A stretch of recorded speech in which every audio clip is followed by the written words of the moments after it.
Welcome to ISM 6419 Data Visualization.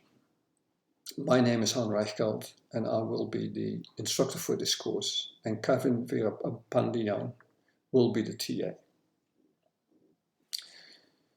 Module 1 contains a lot of information about the rationale behind the course, the syllabus, the structure of the course, and so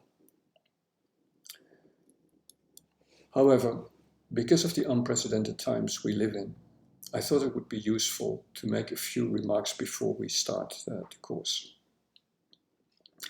As you probably know, the course is offered both face-to-face and online, and many of my colleagues in the same situation have opted to cross-list the online and face-to-face section.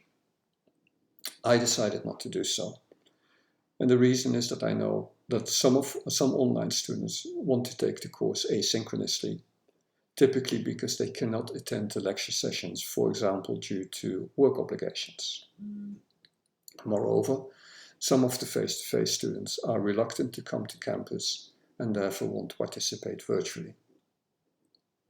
So we essentially have four groups of students in the course, namely students enrolled in the face-to-face section and participating in the classroom, students enrolled in the face-to-face section and participating virtually, online students taking the course synchronously, and online students taking the course asynchronously.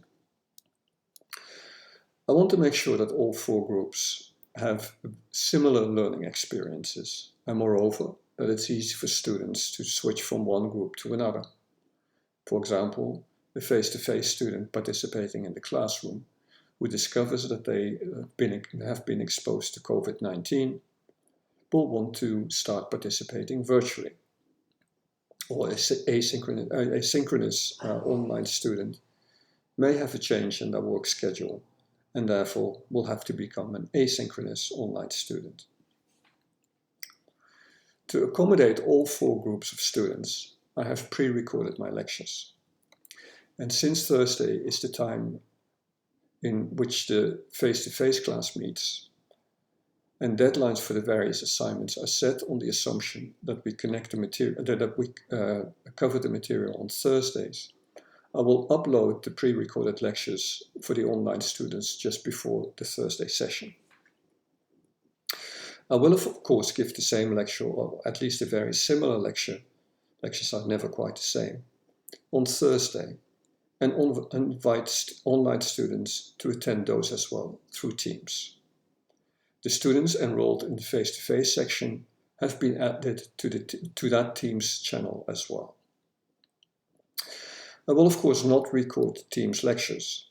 After all, they've been pre-recorded and there is no need to record them twice. Once we've completed the Thursday meeting, I will also upload the pre-recorded lectures for the face-to-face students.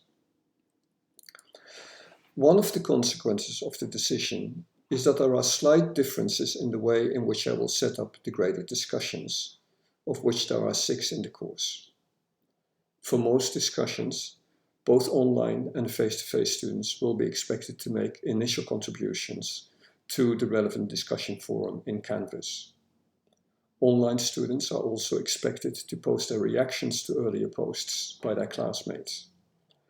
For face-to-face students, we will discuss their reactions in class.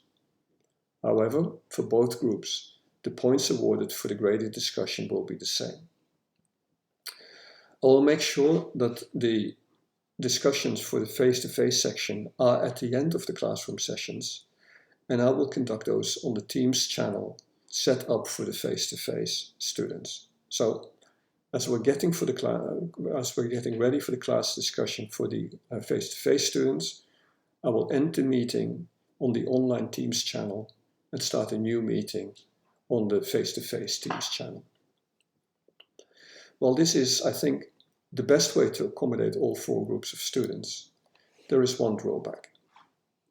Most of the graded discussions concern projects and project progress and earn only 10 points each. And I don't worry too much about these. However, there are 2 larger graded discussions that are worth 30 points each. One of them covers truthful and misleading data visualizations and what makes them truthful or misleading. while the other covers the question on what one can do to make data visualizations accessible to people with visual impairments.